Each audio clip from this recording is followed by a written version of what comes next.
मुची प्रार्थनान हेच मुचे मागणी, हीच मुची प्रार्थनान हेच मुचे मागणी.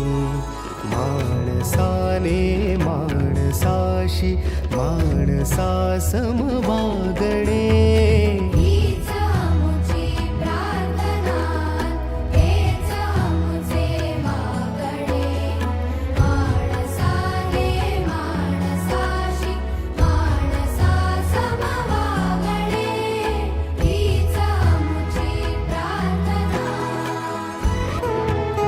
धर्म जाती प्रांत भाषा द्वेष